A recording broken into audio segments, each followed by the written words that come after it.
Nós vamos continuar conversando hoje sobre o tema Amor que Cura. É desse amor que nós estamos falando hoje. Nesse domingo de ressurreição, nesse domingo, nesse período que nós celebramos a paixão, a morte, a ressurreição do nosso Senhor. E eu quero orar com você e nós já continuaremos falando desse assunto. Amor que cura. Que amor é esse que nos cura? Que cura é essa? Qual a extensão dessa cura sobre as nossas vidas? Quanto fomos curados? Quanto somos curados no Senhor? Vamos orar?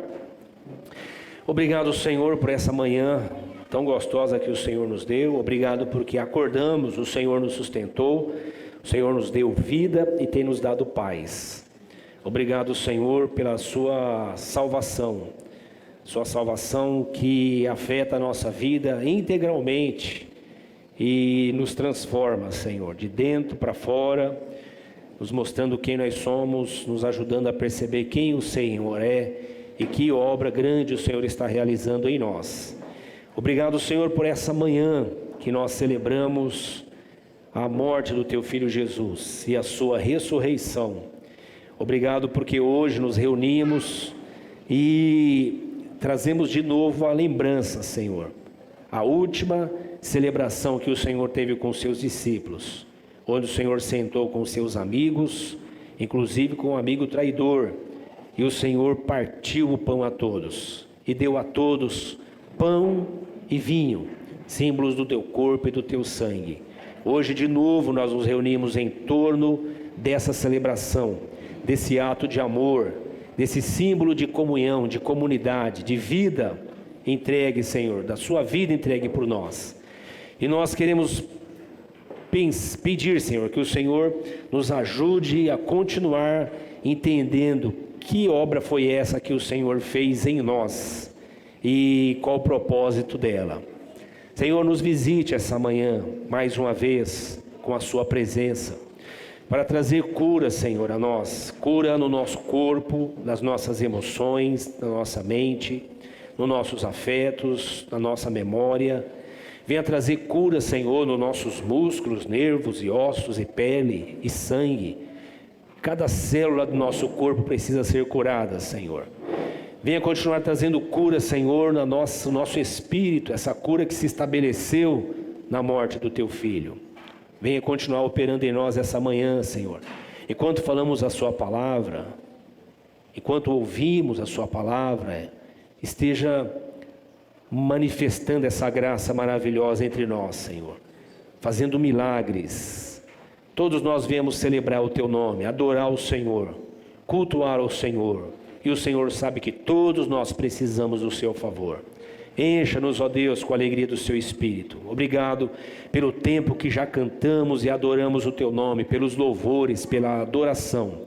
Obrigado por tudo que o Senhor já fez por nós até aqui. Visite-nos a todos, inclusive os nossos irmãos que nos acompanham em casa, no trabalho, no ônibus, onde eles estão, Senhor. Aqueles que vão acessar esse conteúdo em algum outro momento, que a Sua palavra viva continue trazendo cura a nós, para a glória do Teu nome, em nome de Jesus. Amém. Glória a Deus. Amor que cura. Abra sua Bíblia no livro do profeta Isaías. Ele é conhecido como profeta messiânico, lá no capítulo 53. Profeta messiânico porque ele foi um dos profetas que mais apontou para o Messias. Messias, irmãos, essa palavra Messias, ela no Antigo Testamento é Messias, no Novo Testamento é ungido, mas as duas palavras têm o mesmo objetivo, o mesmo sentido. É anunciar o enviado de Deus. No Antigo Testamento, ele é o enviado de Deus, o Messias, aquele que viria, o ungido, aquele que o Senhor separou. Então, tanto uma palavra quanto outra, uma no Antigo e outra no Novo Testamento, aponta para alguém que foi enviado por Deus. O Cristo.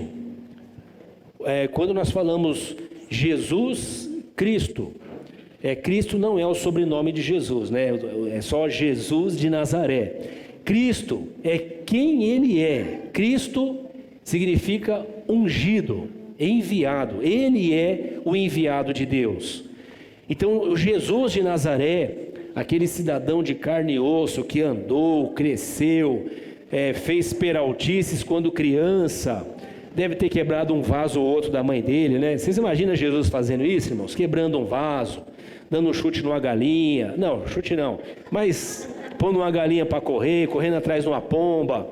Você imagina Jesus fazendo alguma peraltice? Ele vira adolescente, ele é um jovem, e depois ele está trabalhando com seu pai, ele começa a aprender muito cedo o que é prover para a família. Ele é Deus, mas ele não veio para estralar dedo e fazer mágicas. Filho, preciso de pão. Pera aí, mãe. Estralou o dedo, apareceu o pão. Filho, preciso de peixe, uma picanha, Pá, estralou o dedo, apareceu. Por quê? Porque essa imagem de Jesus ou de Deus mágico é da modernidade, que é consumista, que quer acumular, que precisa ter, que precisa se apoderar e acumular, e como não consegue isso através do dinheiro, vai através da fé e usa isso, tenta fazer isso através de Deus. Mas aí quando você abre as escrituras, você encontra um Jesus que é gente, é um Jesus que ele soa, irmãos, ele tem que suar para comer, ele tem que dar duro para comer. Eu imagino Jesus, você imagina Jesus com dor de dente, irmãos, com cárie e dor de dente? E ele tem que fazer alguma coisa, enfim, eu fico imaginando um Jesus, assim como eu e você somos, gente, andando na vida e experimentando a vida. E esse Jesus, ele veio para cumprir uma missão. Jesus é o amor de Deus. João, o apóstolo, ele absorve, eu acho que João é um dos caras que mais absorve essa mensagem mística do Evangelho. E aqui eu não estou falando de misticismo, esse misticismo que nós temos, né, religioso, que fica dando poder para cruz, poder para flor, poder para objetos. Não, estou falando da mística do Evangelho, que é uma revelação que vai para além da nossa razão. Desculpa, irmãos. A mística do Evangelho é uma comunicação de Deus para nós que nós chamamos de revelação. É uma mística. A ceia é uma mística do Evangelho. Oração é uma mística do Evangelho. Você quer uma coisa mais mística do que orar, irmãos? E não é místico no sentido de mágico. É mística no sentido de poderes. É mística no sentido de não tem nada mais sem pé e sem cabeça do que eu e você falarmos com Deus que nós não vemos, que nós ouvimos pela palavra. Ele fala de outras maneiras que a gente fica mais doido ainda, mas ainda assim você tem certeza que ele falou com você e você fala com ele. Pior ainda, ele responde, né? E você diz para as pessoas: olha, ele respondeu. E nós chamamos isso de milagre. Isso é a mística do Evangelho. Então esse Jesus de Nazaré, ele vem e se faz homem entre nós. E ele vem como o amor de Deus. João absorve esse conceito e diz assim: Deus amou tanto o ser humano que virou gente e veio morar entre nós. Ele deu o seu Filho. Ele fala, ele amou de uma maneira tão extraordinária que ele entregou o seu Filho, para que todo aquele que creia nesse Filho não pereça, mas tenha vida eterna. Isso é extraordinário, né, irmãos? É o amor. Se nós pensarmos em amor materializado, a encarnação de amor é Jesus de Nazaré. O amor virou gente, o amor teve pele, osso, carne, nervos, músculo. O amor veio andar entre nós, o amor encarnou.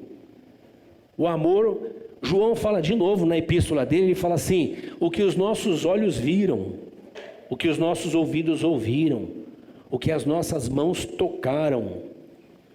Os apóstolos nos ensinam que eles tocaram no amor encarnado de Deus.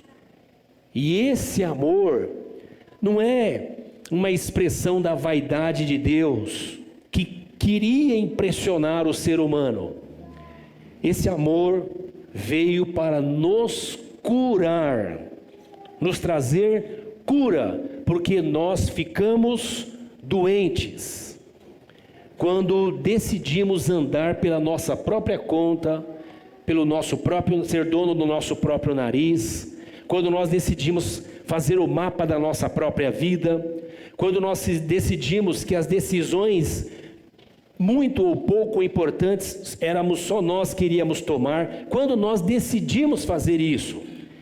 E o símbolo disso está lá no Jardim do Éden, quando o casal se rebela contra Deus. Quando nós decidimos fazer isso, nós nos tornamos esse ser enfermo que nós somos. Eu fico pensando, que extraordinário é o ser humano, irmãos, a mente humana, o corpo humano, é algo extraordinário o corpo.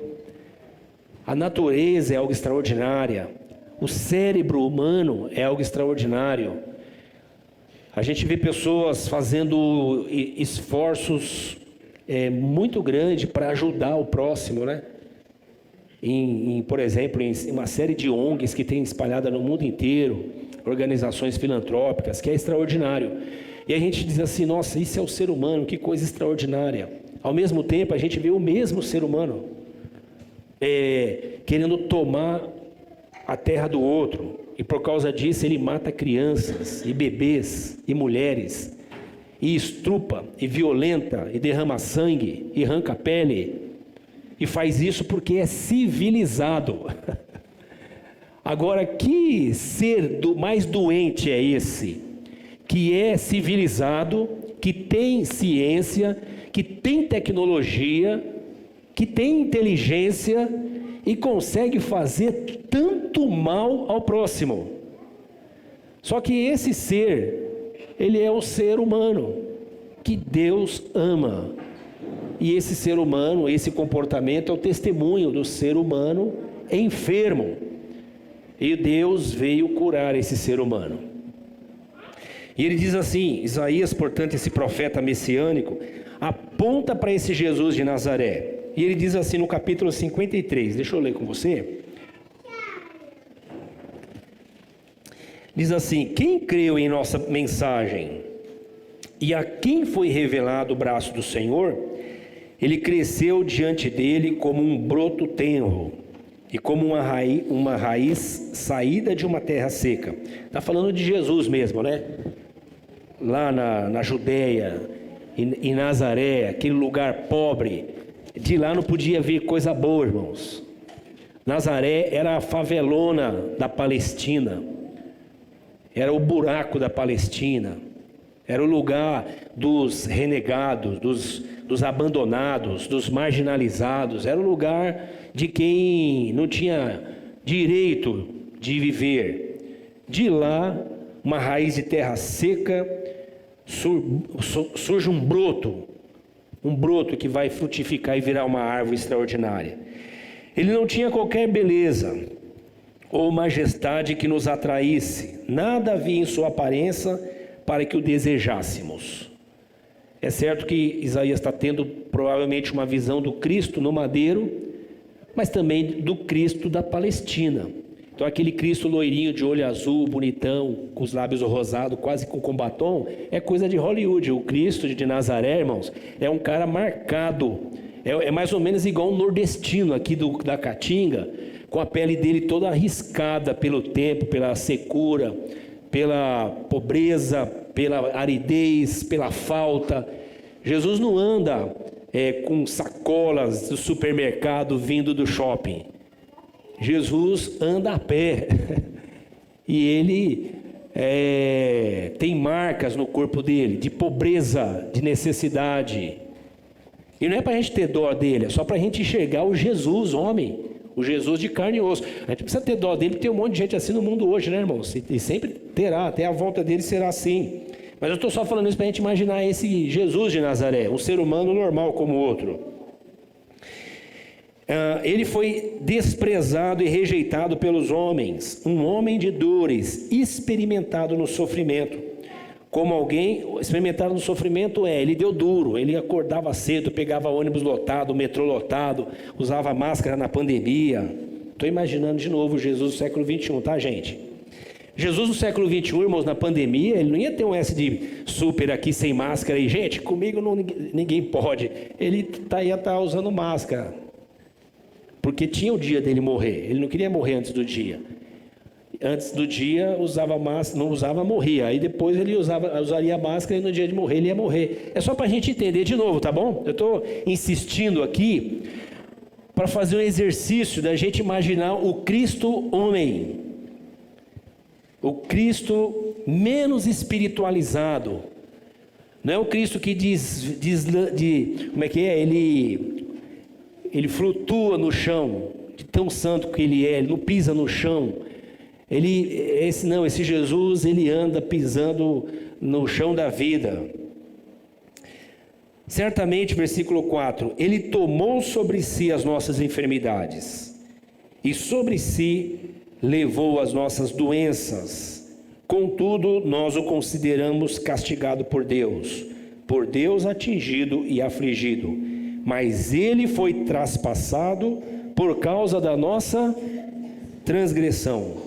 Ele foi esmagado por causa de nossas iniquidades. O castigo que nos trouxe paz estava sobre ele, e pelas suas feridas fomos sarados. Amor que cura. O amor que cura, para mim, não custou nada, mas para ele custou a vida dele.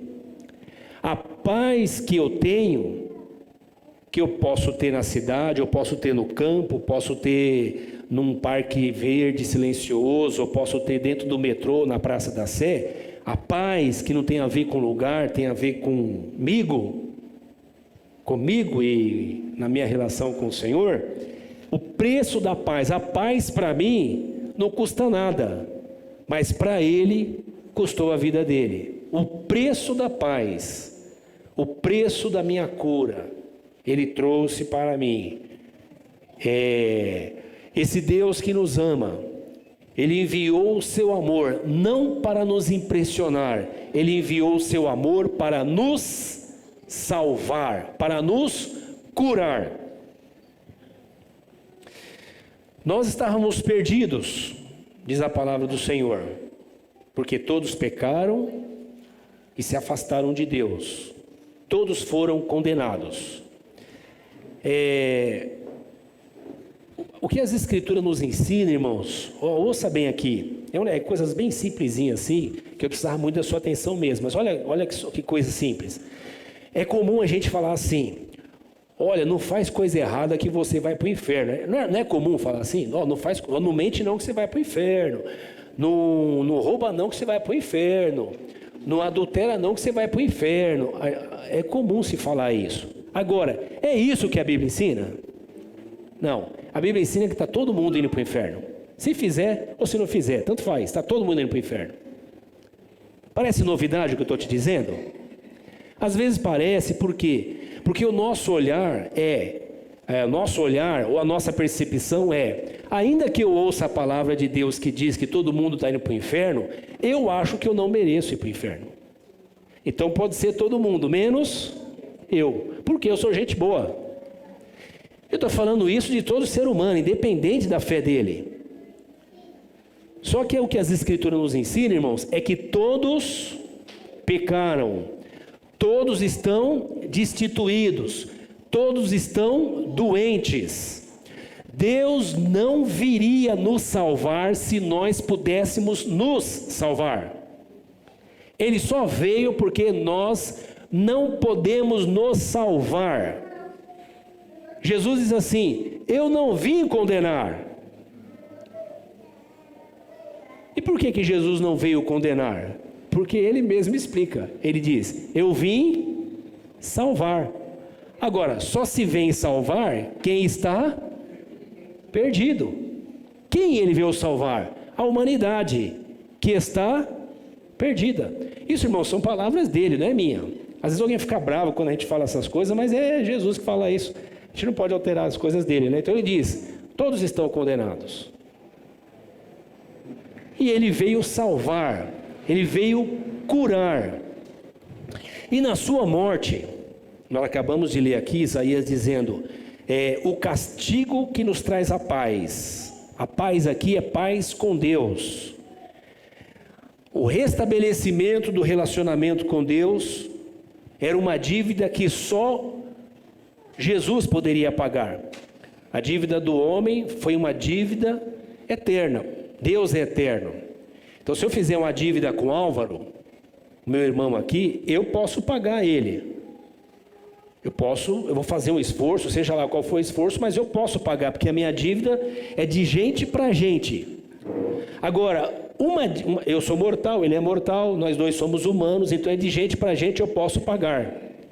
Agora, uma dívida com o Deus eterno, a dívida é eterna. Como que um ser finito e mortal como eu, vou pagar uma dívida eterna? Não é possível. Para pagar uma dívida eterna, eu tenho que ter uma moeda, vamos chamar assim, eterna. Eu não posso pagar. Por isso que Deus, o eterno, se faz gente como eu, para pagar a minha dívida que eu não podia pagar, porque ela era eterna. O eterno se faz gente, vira homem e vem pagar a minha dívida. E quando ele morre na cruz, ele paga uma dívida eterna.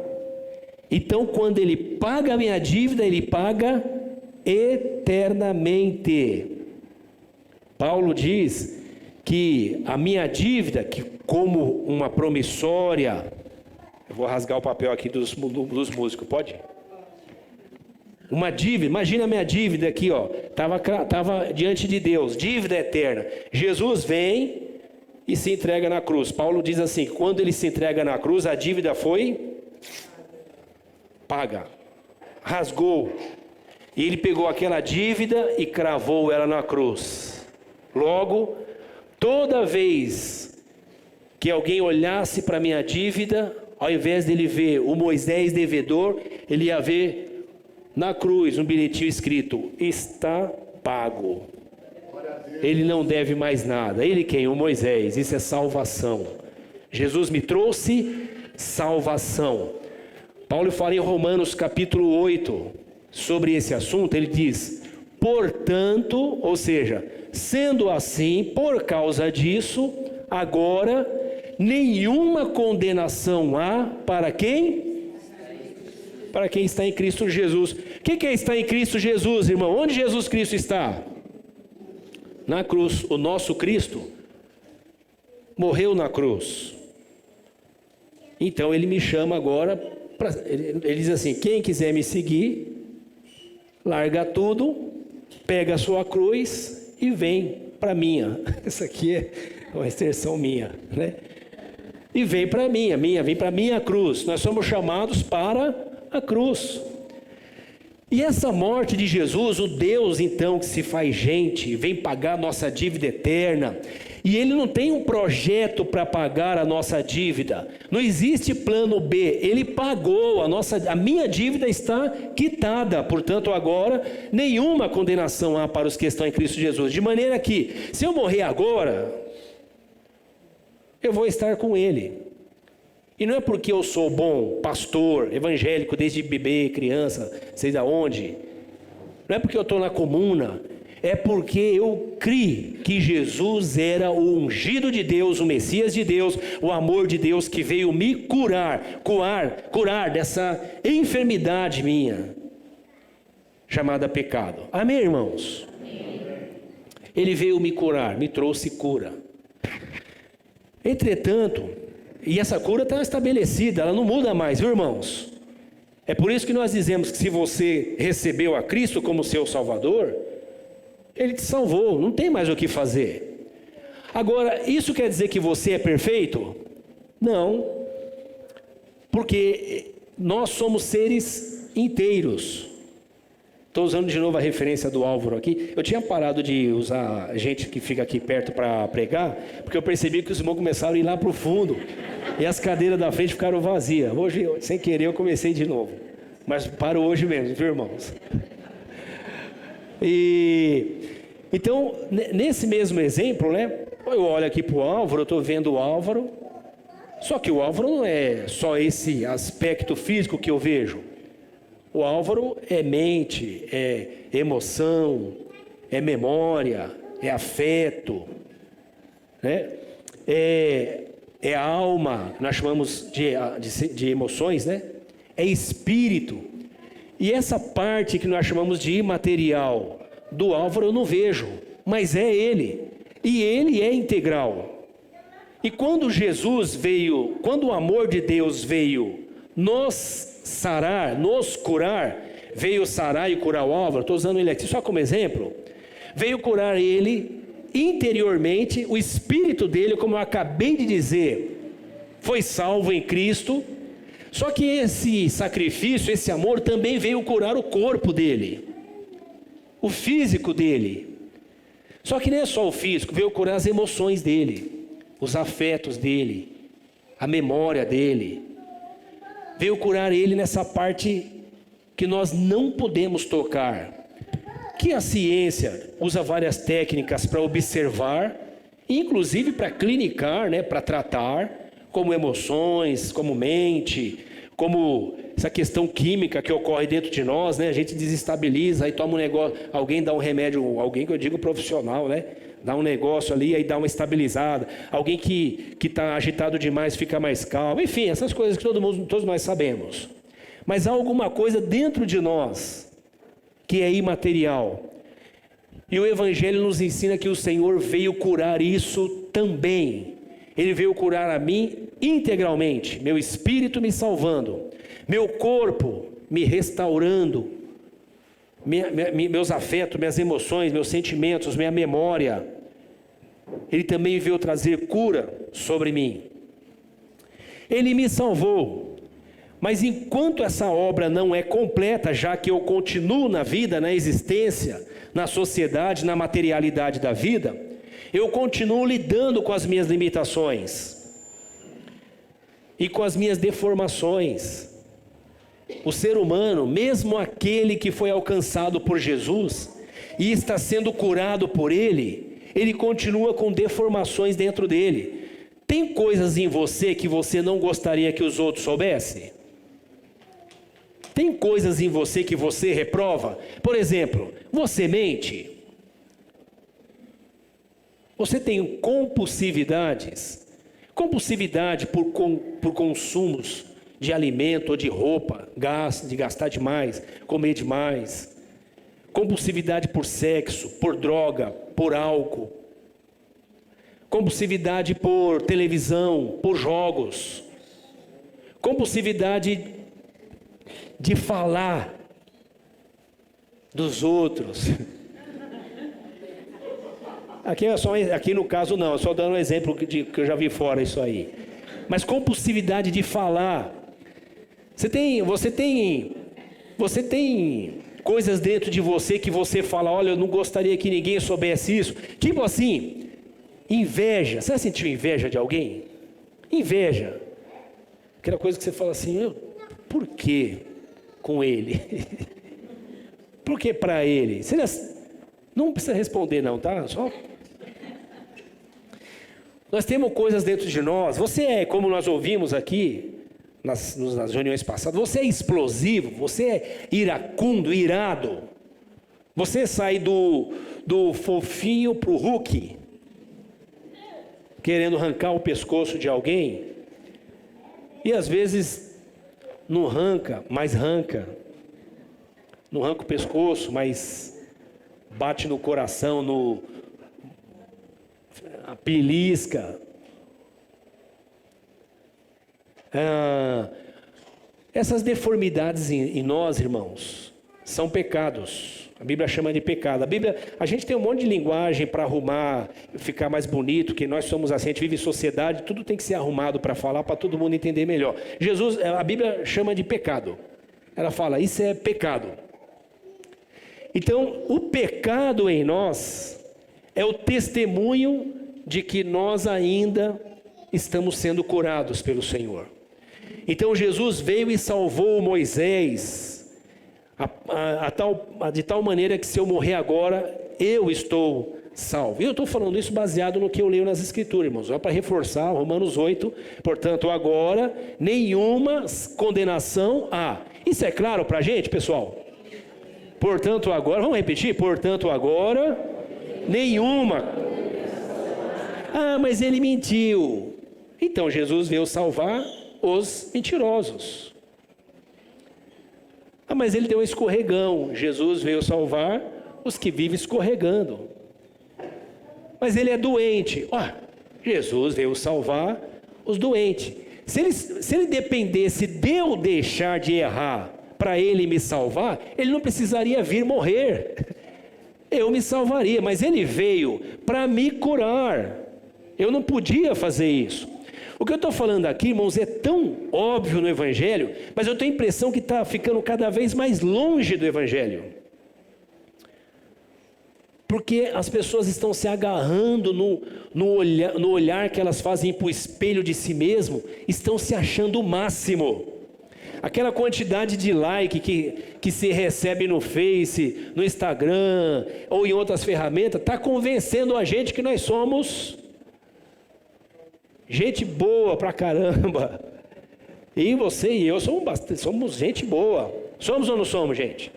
Nós fazemos o bem, nós ajudamos, nós socorremos, a gente recebe gente em casa, a gente doa o que tem, compartilha o que pode, nós somos gente boa. E a Bíblia mostra isso, a gente é fantástico. Mas a Bíblia também mostra que nós estamos doentes, e o Senhor Jesus veio nos trazer essa cura. E aí eu quero que você leia comigo, Paulo escrevendo aos irmãos da Galácia. Deixa eu ler aqui, me lembrei agora de um texto de Romanos, olha que interessante. Eu e você, lembrando, né? Alguém fala assim, olha, eu estou tentando falar de uma maneira simples aqui, com cuidado para não confundir ninguém, né? Mas eu acabei de dizer que ninguém vai para o inferno porque mente.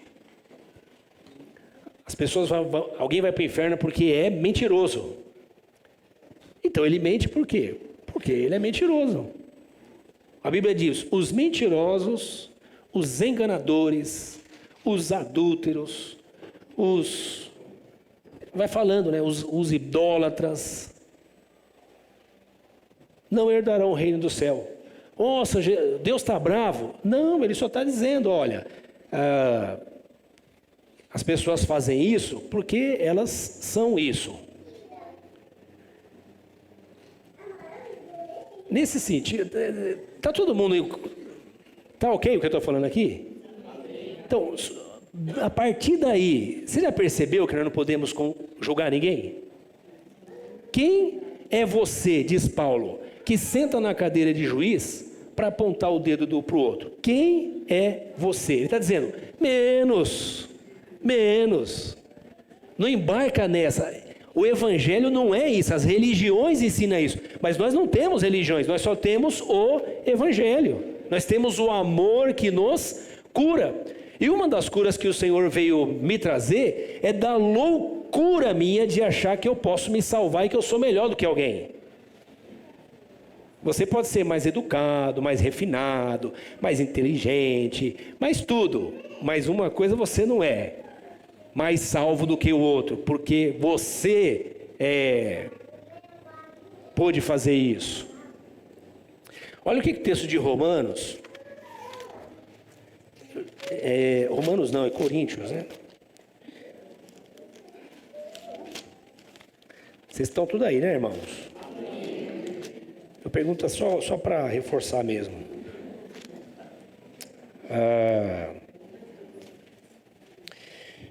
Olha o que Paulo fala do capítulo 5, 2 Coríntios, ele diz assim: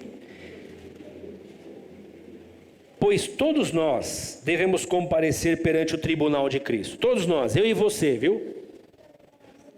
Tá bom, Gisele? Eu e você vamos comparecer. Todos nós vamos comparecer. Olha só, irmãos, eu e o Álvaro de novo. Vamos comparecer diante do tribunal de Cristo. Só que vai comparecer eu e o Álvaro e o Noia, que está lá não sei aonde. Sabe quem mais vai comparecer lá? O Putin vai comparecer diante do tribunal de Cristo. Mas sabe quem mais vai comparecer? O Bolsonaro. Gente, pelo amor de Deus, estou falando qualquer nome aqui, tá? Não estou falando de política, meu Deus do céu. Sabe quem mais vai comparecer lá?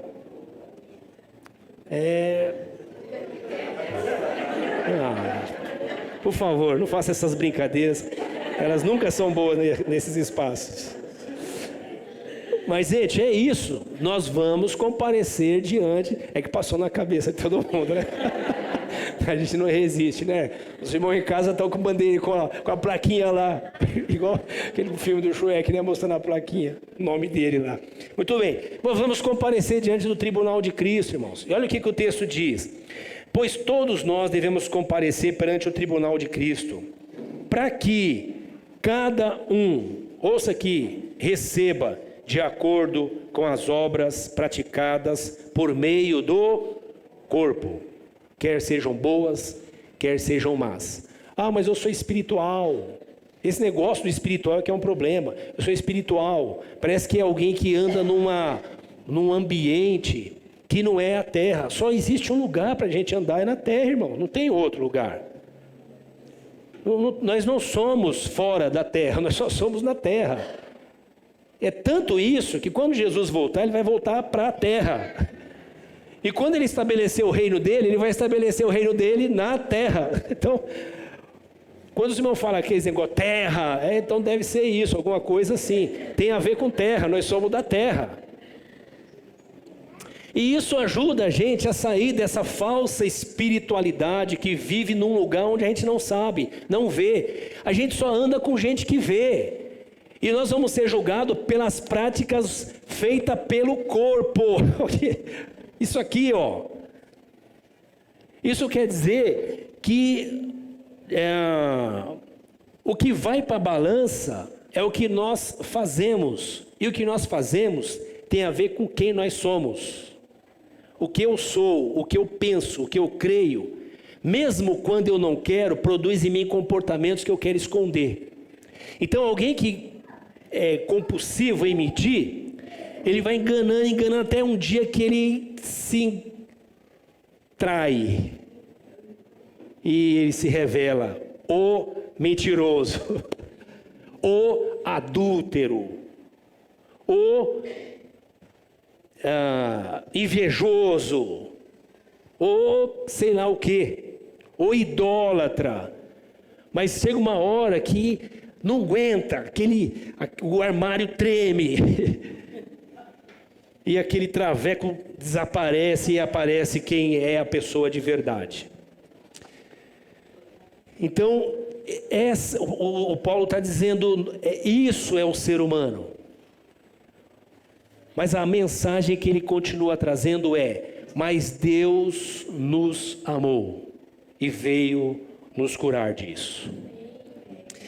Ele diz assim, no capítulo 7, versículo 1, amados, visto que temos essas promessas, que promessas? Olha que promessa que é. Eu vou ler agora o 6 a partir do 16. Que acordo há entre o templo de Deus e os ídolos? Nós estamos no endereço certo? Estamos, segundo Coríntios 6,16. Que acordo há entre o templo de Deus e os ídolos? Pois somos santuário do Deus vivo. Somos quem? Você está acabando de dizer que nós somos um traste. Somos todos aqueles que creram, todos aqueles que o receberam. Deus lhes deu o poder de serem feitos filhos de Deus. Todos aqueles que recebem ao Messias, a Cristo, ao ungido, ao enviado de Deus como seu Salvador, Ele agora vive em novidade de vida. Ele é que entra nessa categoria do, portanto, agora nenhuma condenação há para os que estão em Cristo Jesus. Estar em Cristo, irmãos, não é ter crucifixo no pescoço. Eu acho muito legal, não uso muito aqui, porque às vezes tem gente que fica assustada. Ó, o do Xande, que legal. Tô com inveja da dele ali, ó. Uma crucifixo. Vou começar a vir com o meu agora, hein? O irmão já deu mau testemunho, agora eu posso usar o meu. Então agora eu ia vir hoje com o que eu fiz desse tamanho assim, irmãos, que tem a ver com o tamanho do pecado, é uma cruz grande. Então, me perdi agora, deixa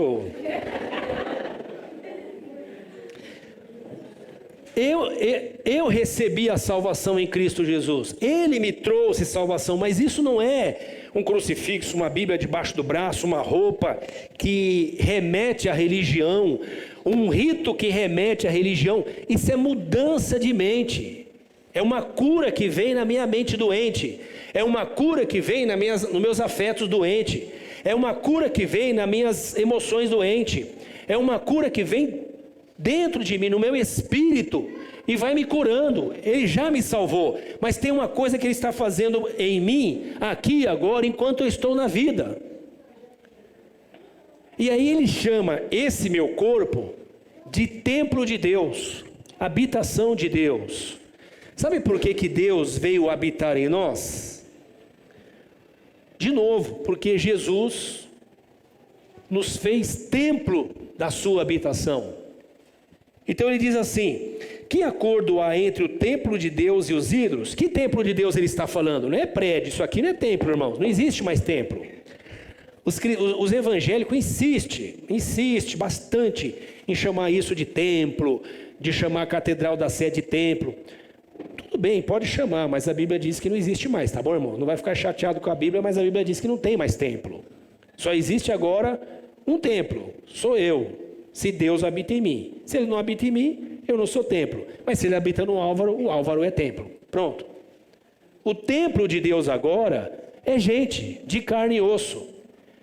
E por que Deus veio habitar em gente de carne e osso? Porque outras pessoas de carne e osso precisam ver Deus na outra. Deus é visto, não é no crucifixo, não é no prédio, não é na instituição. Deus é visto em gente, que é a habitação dele. Deus é visto em gente que não é só gente boa, é gente que está sendo curado da sua natureza deformada. Ele diz assim: que acordo há entre o templo de Deus e os ídolos? Pois somos santuário do Deus vivo, como disse Deus. Olha, Deus é que diz, irmãos: habitarei com eles, e entre eles andarei, serei o seu Deus, e eles serão o meu povo. Quem está dizendo que vai fazer tudo aqui? Deus. Ele está dizendo: eu é que vou fazer, eles serão, eu é que vou habitar, eu é que vou mover. E nós estamos recebendo, porque nós estávamos perdidos, indo para o inferno, condenado. Ele está nos salvando.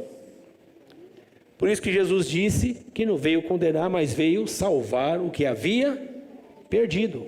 Quem estava perdido? Presente. Ah, Moisés, eu vim te salvar. E quando eu acho que Deus veio me salvar, mas eu sempre fui gente boa, eu já estou confundindo tudo. Eu, por exemplo, irmão, nasci num lar evangélico.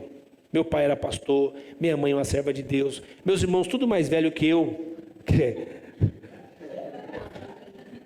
Só tem 2, 3 mais novo que eu. Mas tudo mais velho que eu, me ensinando sobre Jesus, sobre fé, sobre... Aí tem um dia que eu falo assim: nunca matei, nunca roubei, nunca tomei nada de ninguém, só falava palavrão leve, nunca fui de mostrar a língua para minha mãe, para meu pai, então eu sempre fui gente boa. Jesus veio me salvar, mas eu acho que Ele olhou para mim e falou: esse aí está no bom caminho, vou salvar ele. Não é isso, irmãos. Quem nasce no berço evangélico, nasce indo para o inferno, com berço e tudo. Aí os pais chegam para esse berço e falam: olha, você é um pecador e precisa de Jesus. Aí o Espírito Santo toca nesse berço, na pessoa do berço, e ele se arrepende e aí ele se torna um discípulo de Jesus. E ele se torna um salvo também. Daí o privilégio de eu e você nascermos num lar onde a mensagem já está próxima de nós, vem do coração quente da mãe e do pai. Não vem do pregador frio da televisão, não vem do ator frio da televisão, vem do coração quente da família. Olha que coisa extraordinária. Por isso eu e você precisamos transmitir o evangelho aos nossos filhos. Então ele diz, portanto, saiam do meio deles, separem-se, diz o Senhor, não toquem coisas impuras, eu os receberei. Serei o pai de vocês, vocês serão meus filhos e minhas filhas, diz o Todo-Poderoso. Amém, irmãos? Eu achei que você ia dar um glória a Deus, grudar no teto, mas é o Senhor dizendo que faz essa obra em nós. Aí no versículo 7, que é o texto que eu gostaria que você prestasse atenção. Amados, visto que temos essas promessas, purifiquemo-nos. Ouça aqui, irmãos. Visto que temos essas promessas, do amor que cura vir morar em nós, Ele já salvou nossa alma, nosso espírito, mas eu ainda estou na vida aqui de corpo, e Ele está me curando disso. Ele fala, olha, eu vim te curar, eu vim te salvar, e Ele preparou um caminho. Essa salvação, irmãos, você pode chamar ela agora de santificação, tá bom? Santificação. Jesus já salvou meu espírito, se eu morrer agora eu já vou estar com Ele, mas enquanto eu não estou com Ele, eu estou na vida, e aí meu corpo, que precisa de cura, meus afetos, minhas emoções que precisam de cura, está agora entrando num caminho chamado santificação. Esse caminho é Cristo. Ele diz, eu sou o caminho. Então ele fala que é a porta. Então ele mesmo é a porta, eu entrei pela porta que é Ele, eu entro no caminho que é Ele, e eu estou caminhando no caminho que é Ele. O caminho é santificação. E qual é o meu alvo? Ele. Ele é o princípio e o fim. Ele é o caminho, verdade e vida. Então eu estou no caminho. Enquanto eu estou no caminho, Ele está fazendo uma cura em mim, curando a mim e você. Então Paulo diz assim, capítulo 7, amados, visto que temos essas grandes promessas, o que está escrito aqui, irmãos? Purifiquemo-nos de tudo o que contamina o corpo e o espírito, aperfeiçoando a santidade no temor do Senhor. Deus nos deu um caminho para eu e você caminhar, chamado santificação. Deus nos chamou para sermos santos. Deixa eu só te dizer uma coisa. Santo é sinônimo de perfeito. Santo é sinônimo de perfeito. Só que só existe um perfeito. Quem é? Deus. Deus é santo. E eu e você, nós somos santificados. Deus é perfeito. E não tem nada que você faça e eu faça que afete a santidade de Deus. Por quê? Porque Ele é santo. A natureza dele é santo. Ele não fica santo. A natureza dele é santa. A minha natureza não é santa. Então Ele compartilha a santidade dele comigo num caminho chamado santificação. E à medida que eu vou andando nesse caminho, eu vou experimentando a santidade de Deus. E a santidade dele é cura para mim. Amém, irmãos? Amém. A santidade dele que é cura, eu acabei de ler aqui em Romanos, que nós daremos conta de tudo que nós fazemos. Então, se você mente, se você lida com as suas compulsividades, com seus maus hábitos, você lida com... Olha lá, está escrito ali naquela faixa, olha. Você lida com seus vícios, traumas emocionais, comportamentos destrutivos, maus hábitos, está lá naquela faixa lá do Celebrando a Recuperação. Você lida com isso? Os seus traumas, suas compulsividades, as nossas compulsividades, os nossos maus hábitos, os nossos vícios, são testemunho da nossa fragilidade, da nossa doença como seres humanos. Jesus veio nos curar disso. Mas Ele também nos chama para um caminho de responsabilidade. Nós acabamos de ler. Ele diz assim, purifiquemo-nos de tudo que nos contamina. O que é purifiquemo-nos, irmãos? Já que eu não posso produzir santidade em mim mesmo, porque santidade só vem dele, do que ele está falando? Ele está dizendo de eu assumir responsabilidades que são minhas. Eu tenho responsabilidades para praticar esse caminho chamado santificação. Sabe o que nós, em geral, temos na nossa cabeça, irmãos? Nós temos o desejo, eu tenho um mau hábito, tenho um vício, sei lá, vamos dizer, tenho um trauma emocional, uma compulsividade.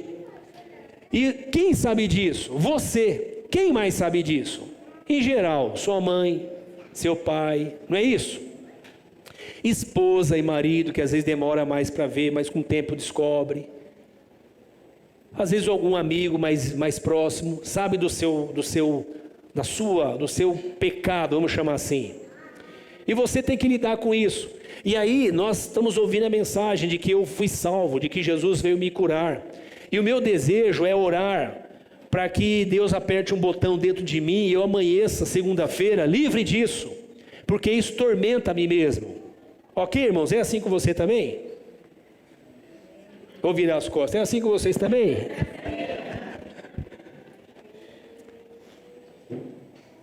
E qual o caminho que eu e você fazemos? Nós andamos nesse caminho chamado santificação que o Senhor nos deu. Abra sua Bíblia aí.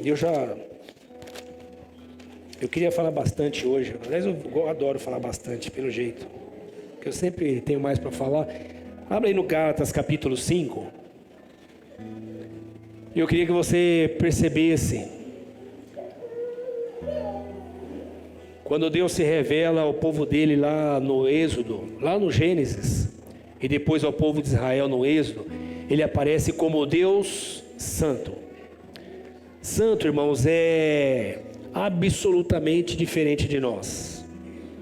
Santo é outro. Eu e você somos chamados pela Bíblia de santo, mas isso é uma maneira de nos ensinar que nós estamos sendo santificados. Deus está compartilhando a santidade dele comigo. Jesus fala para os discípulos assim: vocês estão limpos pela palavra que eu vos tenho falado. Paulo diz assim: quem mentia, não mente mais. Quem roubava, não rouba mais. Quem enganava, não engana mais. Quem tirava proveito do outro, não faça mais isso. Paulo nos ensina isso. E ele está ensinando, irmãos, que é um caminho que eu faço com você, me exercitando. Então, eu e você oramos a Deus. Mas preste atenção.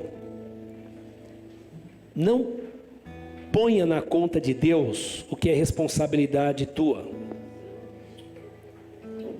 Não ponha na conta do Espírito Santo o que é responsabilidade tua. Tem água lá em casa, mas se eu não entrar debaixo do chuveiro, eu fico fedido rápido.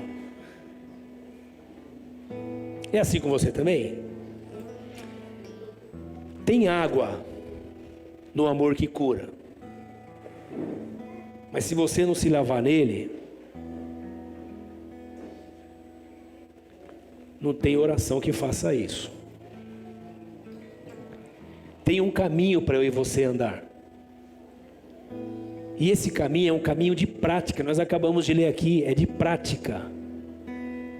Para eu ter força, eu tenho que comer. Para eu não estar fedido, eu tenho que tomar banho. Para eu não estar nu, eu tenho que pegar as roupas que estão à disposição. O amor que cura me trouxe cura, mas eu preciso andar nesse caminho. Nós, os evangélicos, eu estou falando de nós, porque é melhor falar de nós, da casa. Às vezes queremos terceirizar isso para o Espírito Santo e para Deus. Deus, me muda. Ué, mas o que Ele mais quer é mudar a gente. Ele veio mudar a gente, Ele veio nos salvar. Ele não veio fazer outra coisa. E por que eu não mudo? Por que será? Será que é porque eu estou terceirizando para o capeta as coisas? Eu não sei, tem uma coisa dentro de mim, acho que é o Satanás. Não, irmão, ou você tem o Deus ou tem o diabo. As duas coisas não é possível. Ou nós temos o Espírito Santo, ou não temos. Então não é o capeta. Eu não sei, tem alguma coisa dentro de mim. É simples, é assumir. Tem um pecado dentro de mim. Tem uma enfermidade dentro de mim. Mas eu li em Isaías 53 que Ele levou sobre si as minhas enfermidades. Então, eu vou buscar essa cura nele. E como eu faço isso? Me exercitando nas ferramentas que ele me deu para exercitar. Paulo fala em Filipenses para nós nos pormos em prática a nossa salvação. Ponham em prática a salvação de vocês. Olha, do que ele está falando? Ele está dizendo, vocês já são salvos, mas tira isso da espiritosfera e põe isso no dia a dia da vida. E como eu faço isso? Praticando o Evangelho de Jesus. Olha o que Paulo fala em Gálatas, capítulo 5. Por isso digo, vivam pelo Espírito. Pelo Espírito, deixa o Espírito ser Senhor das suas vontades. Quando você sentir vontade de mentir, que estiver assim querendo te engolir, ou de ver pornografia, ou de roubar, ou de seduzir, ou de enganar, quando isso que estiver querendo tomar o seu corpo, você fala, é quase uma possessão. Não é. Se você nasceu de novo, não é. Não precisa chamar o pastor para ele pôr a mão na sua cabeça, ele vai pôr, não vai sair nada. Porque não é possessão. Eu preciso ir a Cristo e falar, Senhor, eu estou morrendo de vontade de pecar, mas eu quero ser curado dessa minha doença. Isso está me fazendo mal. Isso está destruindo o meu relacionamento, meu casamento, minha família, minhas amizades. Isso está me deformando como ser humano. Isso faz mal para mim.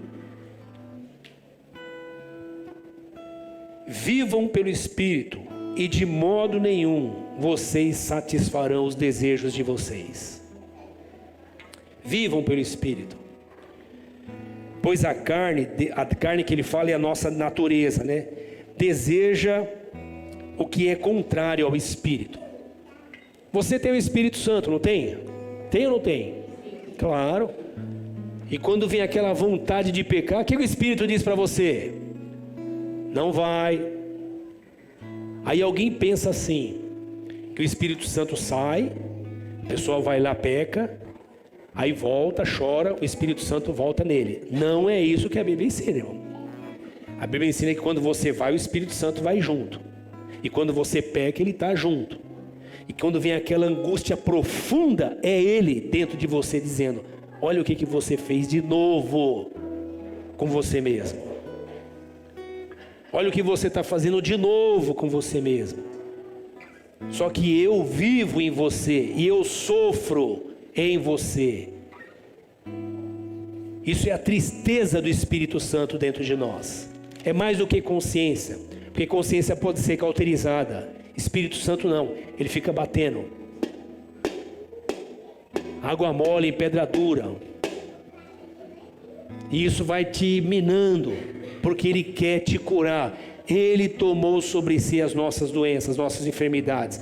E ele veio nos trazer cura.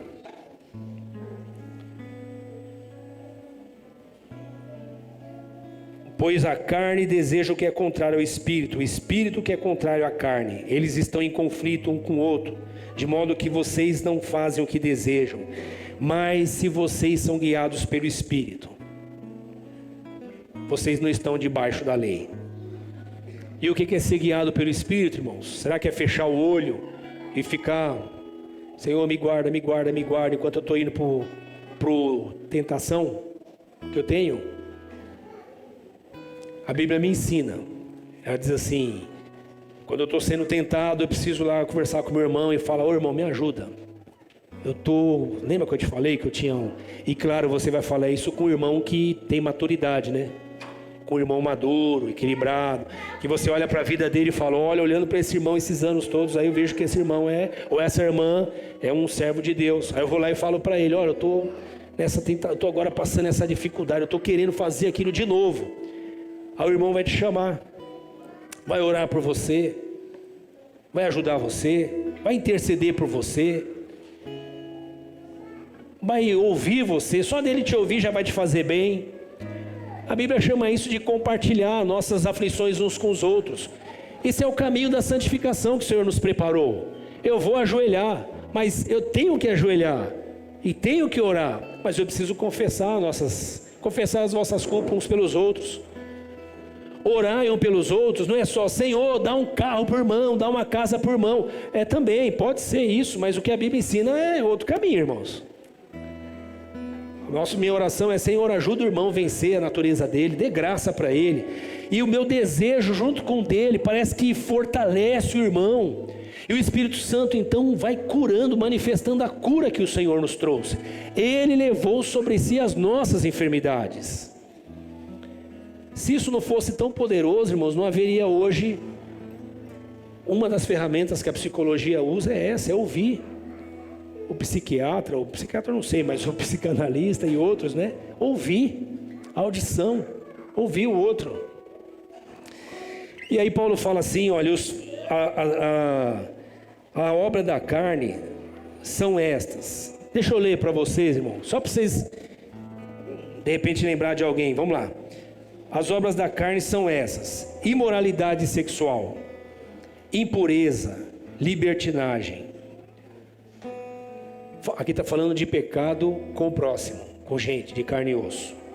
Idolatria, feitiçaria, ódio, discórdia, ciúme, ira, egoísmo, dissensões, facção, inveja, embriaguez, orgias e coisas semelhantes a essa. Eu os advirto como antes já os adverti.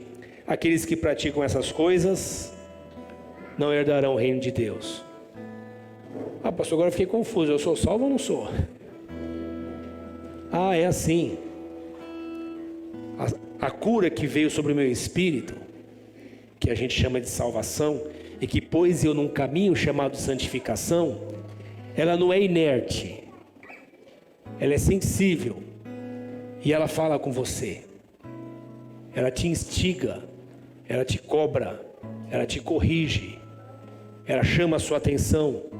Ela usa o bêbado, a criança, o cachorro, o jumento. Ela usa qualquer coisa para chamar a sua atenção e dizer: esse não é o caminho. Você sabe disso. Mas eu preciso de gente para me ajudar, para andar comigo, para caminhar comigo, para orar comigo, para ouvir o que eu tenho que falar, sem fazer aquela cara de: nossa, irmão, não imaginava isso de você. Ou de: eu já tinha mesmo essa impressão de você. Ou: irmão, vou comentar uma coisa com você, mas pelo amor de Deus, não comenta com ninguém. A pessoa pediu, mas eu não aguento, não sei o que eu faço. Você tem essa coisa terrível, procura um pastor, um presbítero da igreja, uma presbítera da igreja, fale com eles. Mas o fruto do Espírito é amor. É o primeiro, e eu não imagino que seja um fruto, mas que é o fruto, o amor. Eu ouvi uma vez isso, eu achei muito legal e já estudei um pouco sobre isso, e acho interessante que tenha tão pouco conteúdo sobre isso. Mas se tem uma coisa que me parece que nós perdemos lá no Éden, irmãos, foi o amor.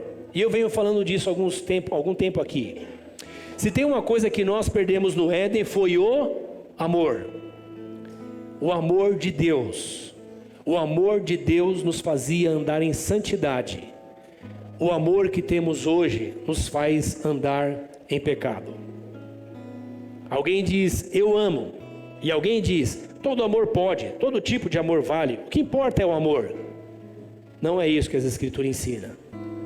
Porque na sociedade que nós vivemos, que tem muito amor, e é amor, tem bastante amor de verdade, tem tudo isso que nós falamos no início dessa pregação.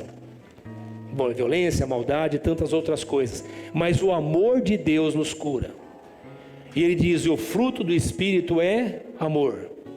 E quando eu tenho amor, o que mais eu tenho, irmãos? Alegria, paz, paciência, amabilidade, fidelidade, bondade, mansidão, domínio próprio. O Hulk vai perdendo as forças, vai ficando fraco, e o amor de Deus vai fluindo em nós. O mandamento é: ama a Deus e ama o próximo. Se Ele me salvou, agora Ele está me curando. E Ele me dá esse amor que eu não tenho. E esse amor vai transformando a minha natureza. Mas eu preciso usar as ferramentas que Ele me deu. Ele me deu ferramentas que Jesus nos ensina. Olhando para Jesus, o que Jesus fazia? Jesus orava. Então eu vou orar.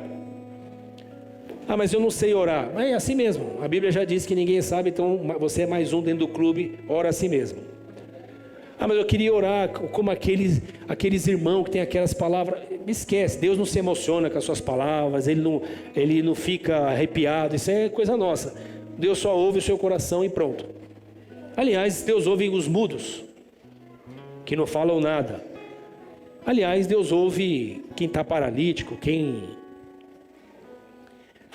Deus ouve os que sofrem de Alzheimer, que estão totalmente inabilitados, mas que o espírito deles ainda amam a Deus porque foram salvos em Cristo Jesus. Jesus, ele se expõe às Escrituras. Na tentação contra o diabo, ele não... irmãos, olha, na tentação que o diabo vem tentar ele não ora, porque ele já estava orando. Você entendeu? Então, nós temos que orar, claro que nós temos que orar. Mas às vezes eu tenho a impressão que esse orar fica com uma imagem de espiritualidade que esvazia a nossa humanidade.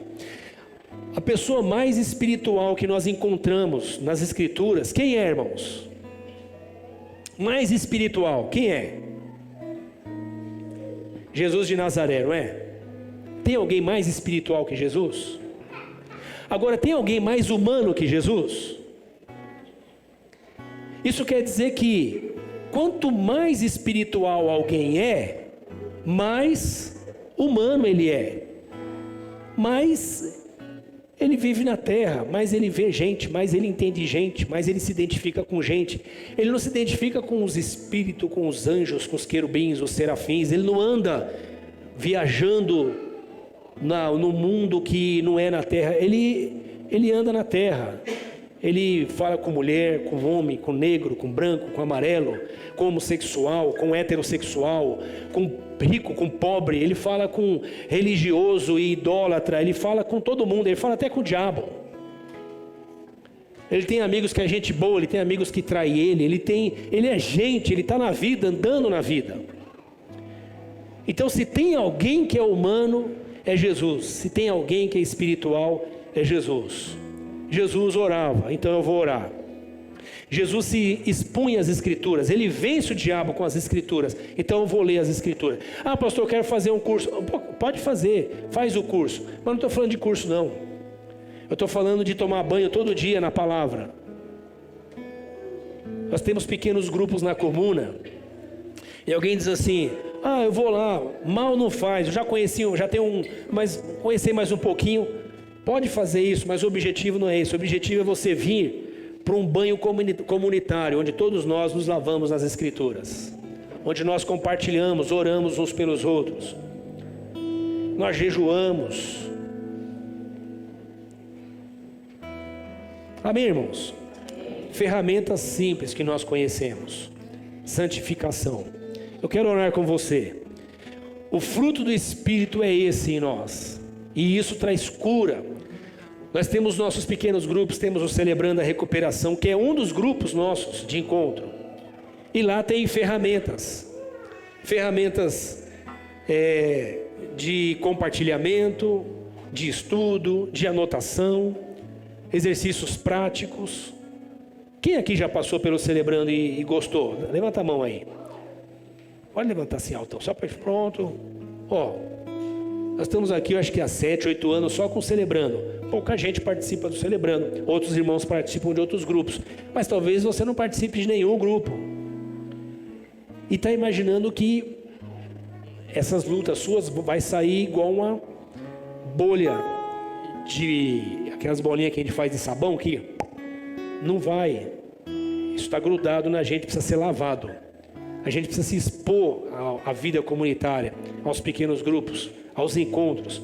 É um caminho de santificação que nós caminhamos juntos. Amém, irmãos? Essa fala hoje é um convite para você desfrutar mais plenamente da salvação que Jesus nos trouxe. Nós celebramos a Páscoa, Ele morreu por nós vamos participar do corpo e do sangue de Jesus. A pergunta é, você já está salvo, glória a Deus por isso. E aqui na vida, como é que está a nossa vida? Como é que está a nossa vida? Como é que está a sua vida? Como é que está? Quanto essa salvação tem afetado você no meio da sua família, da sua casa, no seu dia a dia, como cidadão? Vamos orar, irmãos? Vamos orar? Ore comigo, nós vamos seguir a orar, consagrando os elementos da ceia.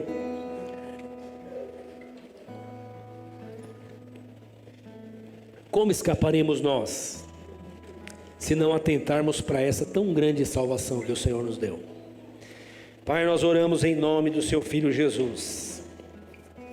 Agradecemos pelo Seu amor, que nos trouxe cura no Espírito, pois fomos justificados em Cristo. Já não há condenação em nós. Fomos justificados em Sua morte, para recebermos a vida que Ele nos trouxe. E agora, Senhor, trilhamos esse caminho que o Senhor nos preparou, chamado santificação. Senhor, nos ajude a caminhar nesse caminho, nos lavando diariamente nas Escrituras, falando com o Senhor e com os nossos irmãos, confessando as nossas limitações. Nos ajude, Senhor, a caminhar nesse caminho, ouvindo a Sua palavra, nos exercitando, Senhor, nos meios da graça que o Senhor nos deu, o culto comunitário, o culto com os nossos irmãos, a leitura bíblica comunitária, a oração comunitária, a celebração comunitária, a ceia comunitária. Nos ajude, Senhor, a andarmos nesse caminho, esse caminho de santificação que o Senhor preparou para nós. Nos ajude a desfrutar disso, Senhor, com alegria, porque isso nos traz saúde e paz. Isso dá testemunho da Sua obra em nós. Isso glorifica o Teu nome, sinaliza o Teu reino, Senhor, entre os homens, para que eles vejam a Sua glória e desejem a Sua salvação. Faça essa obra em nós, Senhor, para a glória do Teu nome. Completa essa obra em nós. E obrigado por esse tempo. Obrigado por essa oportunidade. Obrigado por tão grande salvação que o Senhor tem operado em nós. Ajuda-nos, Senhor, a nos unirmos nesse tempo que estamos vivendo, esse tempo, fim de pandemia, ou que sinaliza para o fim, para esse pós-pandemia. Nos ajude a retomar, Senhor, tantos hábitos que foram ficando para trás, para que nós cuidemos da santificação que o Senhor nos deu para cuidar. Esse caminho de aperfeiçoamento diário que nós fazemos, usando os instrumentos que o Senhor tem nos dado. Nos ajude a fazer isso, nos ajude a ajudar outros a fazer isso conosco. Para a glória do Teu nome, Pai, e em nome de Jesus. Amém.